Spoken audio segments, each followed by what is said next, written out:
31 তাৰিখৰ পৰা আমাৰ অহা 14 এপ্ৰিললৈকে আমাৰ অশোক অষ্টমী মেলাটো চলিব।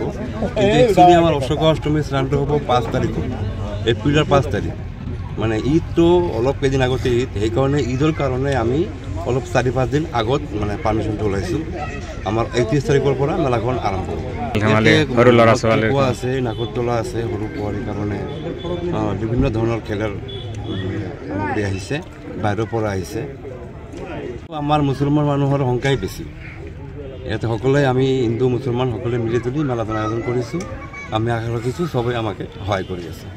আজি আমাৰ একচুৱেলি কি আছিলে, অহা 31 মাৰ্চৰ পৰা এপ্ৰিলৰ 14 তাৰিখলৈকে আমাৰ অশোকা অষ্টমীৰ অপেনিং হৈ গ'ল আজি। তো অশোকা অষ্টমী 31-ৰ পৰা 14 তাৰিখলৈকে চলিব। তো আপোনালোকে যিমান পাৰে সহায় সহযোগ কৰিব। আৰু 5 তাৰিখত আমাৰ চিলান আছে, এই স্নান কৰিবৰ কাৰণে যোনে যোনে আহে ইচ্ছুক তেওঁলোকক আমি অনুৰোধ কৰিছোঁ যে অহা 5 তাৰিখত আমাৰ চিনেমা আছে, আপোনালোকে আহিব। আৰু আমাৰ ইয়াৰ ওচৰত যিমান ৰাইজ আছে, যি জাতি যি জনগোষ্ঠীৰে হওক, চবৰে পৰা আমি সহায় সহযোগিতা কামনা কৰিছোঁ যে আপোনালোকে আমাক সহায় সহযোগিতা কৰিব। শিৱসাগৰ উত্তৰ অঞ্চল এলেকাত এটা ঐতিহ্যপূৰ্ণ মেলা অষ্টমী মেলা। এই অষ্টমী মেলা অকল হিন্দুসকলৰ অশোকা অষ্টমী মেলা নহয়, এই মেলাটো আমাৰ ইয়াৰ উভয় কমিউনিটি হিন্দু মুছলমান সকলোৰে একত্ৰিত হোৱাৰ এটা মিলা প্ৰীতিৰ অনুষ্ঠান। আৰু সৌভাগ্যক্ৰমে যোৱা বেলিৰ পৰা এই বেলিও ঈদ আৰু মেলাক একাকাৰ কৰি এই মেলাখন হ'ব। তো সেই হেতুকে এই মেলাৰ মুখ্য উপদেষ্টা ভাৰতীয় জনতা পাৰ্টিৰ জিলা সভাপতি ৰঞ্জিত কুমাৰ সাহা ডাঙৰীয়া আৰু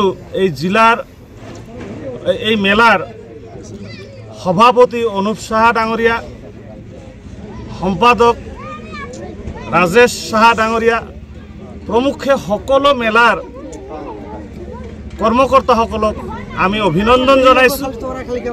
কাৰণ এই হিন্দু মুছলিম সকলোৰ উভয়ৰ এটা মিলা প্ৰীতিৰ প্ৰতিষ্ঠান। এই প্ৰতিষ্ঠান আজি অহা কাইলৈ ঈদৰ পৰা আৰম্ভ হ'ব আৰু অশোকা অষ্টমীৰ দিনাখন এই মেলাৰ পৰিসমাপ্তি ঘটিব। তো গতিকে এইটো এটা বিগ চিম্বল, মানে হিন্দু মুছলমান বিভিন্ন ধৰ্মৰ মানুহৰ এটা মিলা প্ৰীতিৰ চিম্বল। গতিকে প্ৰতি বছৰে ইয়াতে খুব সৌহাৰ্দ্যপূৰ্ণভাৱে হয়। আশা কৰিছোঁ এইবেলিও খুব সুন্দৰভাৱে পৰিচালিত হ'ব।